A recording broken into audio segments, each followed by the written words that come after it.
For over a decade, Bitcoin taught investors to trust one simple cycle. The halving happens, supply gets reduced, price explodes a year later, everyone celebrates, then the market crashes, and the process resets. It worked in 2013, it worked in 2017, it worked again in 2021. 3 cycles, 3 massive rallies. The pattern became so trusted that people built long-term financial plans around it. But for the first time ever, that pattern failed. The year after the most recent halving didn't finish green. It closed down roughly 6%. That had never happened before in Bitcoin's entire history, not once. This wasn't a smaller rally. This wasn't a delay. This was the first red post-halving year ever recorded, which means the old framework wasn't just early, it was incomplete. So the real question isn't whether the cycle broke, the question is why it broke now. The answer is obvious once you stop looking at the halving and start looking at timing. In March of 2024, Bitcoin reached a new all-time high near $73,000. That alone should have raised alarms. In every previous cycle, Bitcoin peaked 12 to 18 months after the halving. That was the rule. This time, Bitcoin broke its record before the halving even happened. That had never occurred before. So the cycle didn't collapse in 2025. It already shifted in 2024. Most people just didn't notice until the yearly chart closed. What caused that early move wasn't retail hype. It was January 2024, when spot Bitcoin ETFs launched in the United States. Multiple funds, billions in inflows, institutional capital entering faster than any prior cycle. Large asset managers absorbed massive amounts of supply in a matter of months. This wasn't speculation, this was positioning. The problem was simple. Retail investors were waiting for 2025. Institutions didn't wait. By the time the halving arrived, the demand shock everyone expected had already been absorbed. The 4-year cycle retail was following no longer mattered. Institutions were operating on a completely different timeline.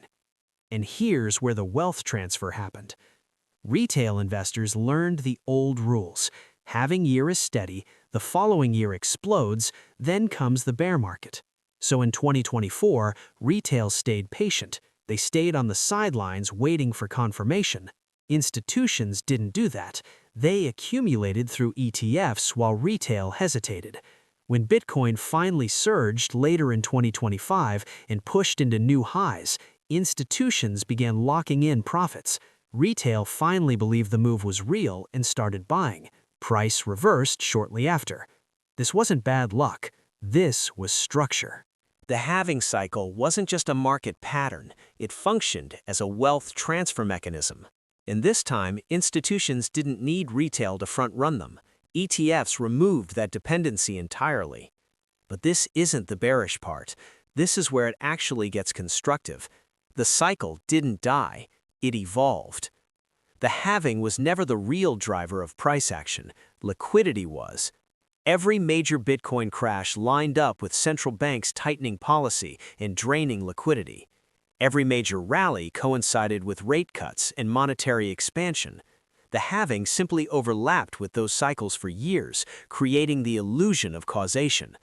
That alignment no longer exists. Bitcoin is no longer trading as a pure halving asset, it's trading as a liquidity asset. When liquidity expands, Bitcoin rises. When liquidity tightens, Bitcoin stalls or falls.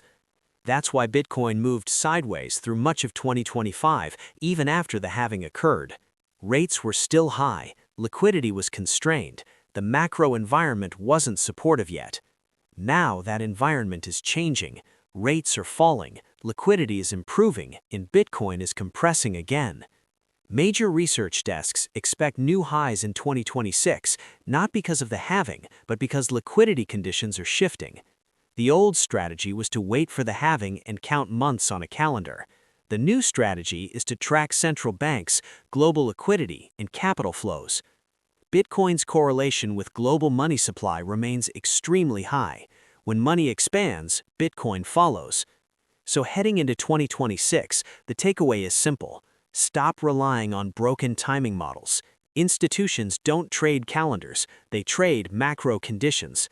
The highs seen in late 2025 weren't the end of the cycle, they were a liquidity-driven peak that reversed when expectations changed. If liquidity continues expanding, those levels don't stay intact. Large holders are already accumulating again. Exchange balances are declining, supply is moving into long-term storage.